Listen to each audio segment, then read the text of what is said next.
AWS is down, Amazon is down, all clouds are down, not all of them, just Amazon. That is exactly why you need high availability, resiliency, and disaster recovery for your integrations, including Kafka, including MQ, including anything basically. Today I will show you the real performance of IBM MQ, even that I'm running it on a local machine because I can't trust cloud these days, you will see that it's more than enough for your enterprise messaging. I'm Alexander Khalikov. I work with integration software for many years, and let's dive into this demo. Let's code. I already used that demo in my latest video. You can watch it right there. But what we will do today, we will initiate a very high load on IBM MQ cluster, and we will see the monitoring of 3 queue managers in separate terminal windows. Then we will kill one of them, and we will see that the number of connections to that cluster have increased, and then we will recreate that queue manager again, and we will see the drop in connections for the rest of 2 queue managers and increasing number of connection in that recreated queue manager. That will demonstrate a true high availability of queue managers.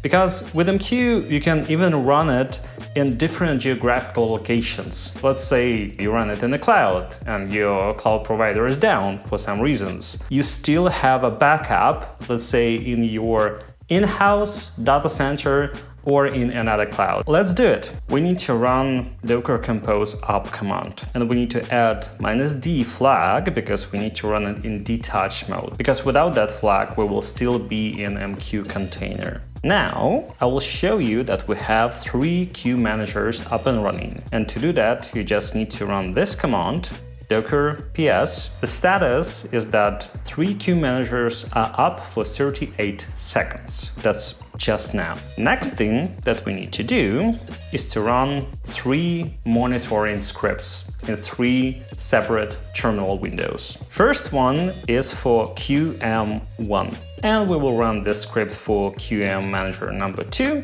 and for queue manager number 3. This is the current number of connections to each queue manager in the cluster. We need to run the load script. And the load script is very simple. We just need to indicate the number of producer application instances and the number of consumer application instances. Let's say that we will run it with 10 producers and 4 consumers. Now we can switch to the monitoring for queue managers, and we start seeing the increase in number of connections. But that's not the interesting part. The interesting part is when we will stop one of the queue managers. And let's do it from another terminal. We'll run docker stop, let's say queue manager number 2. And instantly we can see a drop to 0 for queue manager number 2, and we should see increased number of connections for queue manager number 1 and queue manager number 3. Maybe we don't have enough producers and consumers. Let's try to run another instance of multi-instance version of producer and consumer in another terminal, just to see that the number of connections for queue manager number 1 and queue manager number 3 increased. Yep, you can see that the number of connections increased for queue manager number 1 and queue manager number 3, but it's still 0 for queue manager number 2. Now what we will do, we will stop queue manager, let's say number 3.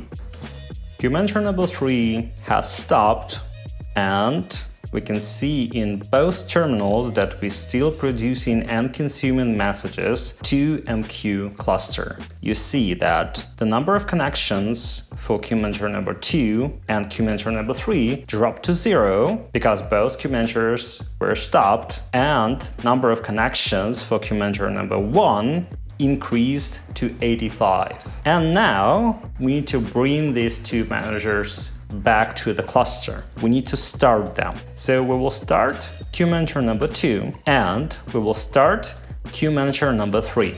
And let's go back to monitoring and see what has changed. We need to give it some time, but as you can see, number of connections to queue manager number 1 is dropping because the number of connections to queue manager number 2 and queue manager number 3 is increasing. Let's run the load script again, switching back to monitoring, and we can see that the load is distributed evenly across all queue managers. That demonstration shows that you really can rely on IBM MQ cluster if you really need high availability and high resiliency. Thank you very much. Subscribe to my channel and watch other videos from my channel. Leave a comment, hit that like button, and see you in next videos. Bye!